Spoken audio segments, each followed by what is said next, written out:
Halo, kami dari kelompok 1 yang beranggotakan Deli Rifki Juliansyah dengan NPM 201843502375. Lalu ada Fatima Azahra dengan NPM 201843502218. Dan selanjutnya ada Muhammad Rifaldi Firmansyah dengan NPM 201843501900. Dan yang terakhir ada Refki Pandapotan dengan NPM 201843502202.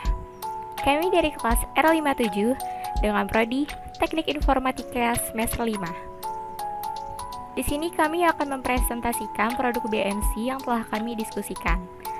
Tapi sebelum itu, saya akan menjelaskan apa sih BMC. Bisnis Model Canvas atau BMC adalah kerangka kerja yang dikenal banyak untuk mendefinisikan model bisnis. BMC disusun dengan tujuan untuk menjelaskan, menilai, memvisualisasikan, serta mengubah model bisnis sehingga kinerja yang dihasilkan oleh pebisnis lebih maksimal. Berikut ini adalah BMC yang telah kami diskusikan. Jadi, konsep BMC ini adalah pelayanan kesehatan yang digunakan untuk konsultasi dengan dokter, mulai dari dokter umum hingga dokter spesialis yang nantinya akan menyarankan obat atau rujukan ke rumah sakit yang dapat dilakukan melalui website atau aplikasi mobile. Terdapat 9 elemen pada BMC yang terdiri dari: pertama, Key Partners. Kedua, Key Activities. Ketiga, Key Research. Keempat, Value Propositions. Kelima, Customer Relationship. Keenam, Channels. Ketujuh, Customer Segments. Kedelapan, Cost Structure. Dan kesembilan, Revenue Streams. Kita akan bahas satu-satu ke-9 elemen itu. Assalamualaikum warahmatullahi wabarakatuh. Saya Rafki Pandapotan dengan NPM 201843502202 akan menjelaskan tentang customer segment atau segmentasi pelanggan. Pelanggan-pelanggan dapat dikelompokkan dalam berbagai segmen. Ada segmen yang kita bisa layani dan tidak bisa kita layani. Pelanggan-pelanggan yang kita layani kemudian terbagi menjadi segmen-segmen sesuai dengan layanan atau produk yang akan kita berikan.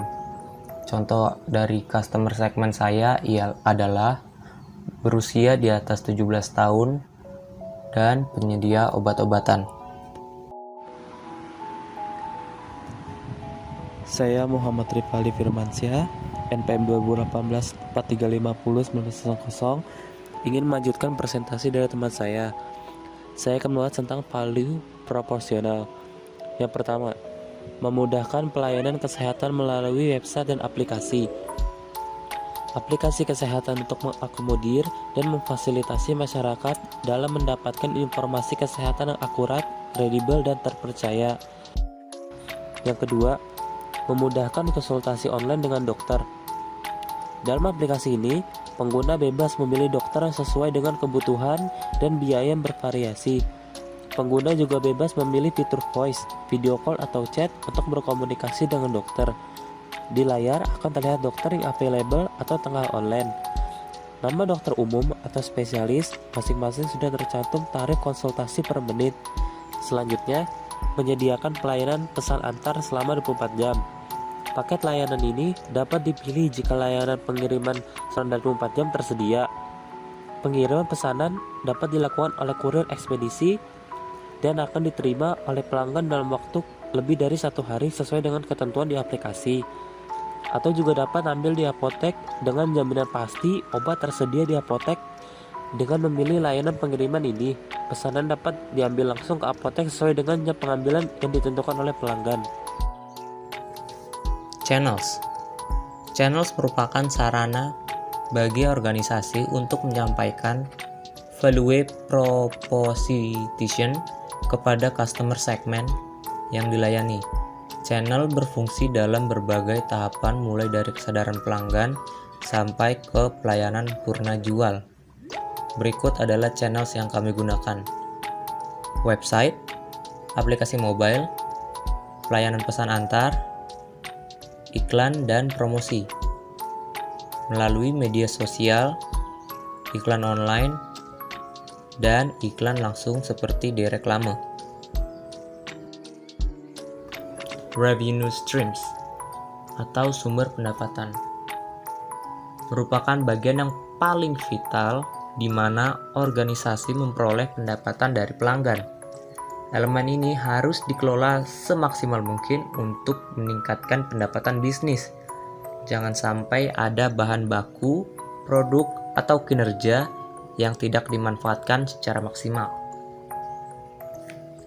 Contoh dari sumber pendapatan perusahaan saya adalah penjualan produk obat dan layanan konsultasi, dan iklan pada halaman website atau aplikasi mobile. Key research atau sumber daya. Key research adalah sekat dalam bisnis model kanvas yang berisikan daftar sumber daya yang sebaiknya direncanakan dan dimiliki perusahaan untuk mewujudkan value proposition mereka. Semua jenis sumber daya, mulai dari pengelolaan bahan baku, penataan sumber daya manusia, dan penataan proses operasional menjadi perhatian dalam membuat model bisnis. Di sini, key resource itu terdiri dari modal, sumber daya manusia yang terdiri dari tim logistik, tim teknikal, tim marketing. Lalu ada sumber daya fisik seperti kantor, kendaraan, layanan pesan antar. Customer relationship. Yang pertama, kupon hadiah. Pada waktu tertentu, kami dapat memberikan program promosi kepada Anda berupa kupon potongan untuk setiap pembelian dalam jumlah nominal tertentu. Yang kedua, feedback dan review. Lalu yang ketiga, media sosial. Aplikasi ini menghubungkan praktisi kesehatan seperti dokter, apotek, atau lab langsung ke tangan pasien. Selanjutnya, email. Jika Anda memiliki pertanyaan dengan kebijakan kerahasiaan ini, peraturan-peraturan kami, hak Anda, dan hubungan Anda dengan platform ini, silakan mengirimkan email yang tertera dalam aplikasi atau menghubungi call center yang tertera. Selanjutnya, promosi dan penawaran. Promo layanan saat ini dengan dokter dengan harga yang tertentu berlaku untuk sekali pemakaian di website maupun aplikasi ini. Key activities atau aktivitas yang dijalankan. Key activities adalah semua aktivitas yang berhubungan dengan produktivitas bisnis yang berkaitan dengan sebuah produk, di mana kegiatan utamanya adalah menghasilkan proporsi nilai. Key activities itu terdiri dari kolaborasi dengan dokter, PBF, rumah sakit hingga toko obat, lalu ada pengadaan sediaan obat, menentukan sediaan obat untuk dimasukkan ke dalam website atau aplikasi Android. Lalu ada proses order, pengantaran sediaan obat, manajemen pembayaran, dan terakhir ada pengoperasian call center. Key partners atau kerjasama. Elemen ini berfungsi untuk pengorganisasian aliran suatu barang atau layanan lainnya. Posisi-posisi partner kunci tersebut bermanfaat untuk efisiensi dan efektivitas dari key activities yang telah dibuat. Tak ada salahnya menjalin hubungan baik untuk menciptakan siklus bisnis sesuai dengan ekspektasi. Key partners itu terdiri dari investor, dokter, pedagang besar farmasi, rumah sakit dan sejenisnya seperti klinik atau puskesmas, lalu ada apotik, toko obat, partner teknologi yang terdiri dari website dan mobil aplikasi, development dan juga desain. Lalu selanjutnya ada layanan pembayaran seperti ATM, Dana, OVO, GoPay, dan lain-lain. Cost structure atau struktur biaya. Struktur biaya adalah rincian biaya-biaya yang dikeluarkan oleh perusahaan untuk menjalankan key activities atau aktivitas kunci dan menghasilkan value proposition. Contohnya adalah biaya pengoperasian, biaya kantor, biaya iklan, gaji karyawan, dan gaji dokter. Sekian dari kelompok kami, kurang lebihnya mohon maaf. Wassalamualaikum warahmatullahi wabarakatuh. Terima kasih telah mendengarkan sampai habis.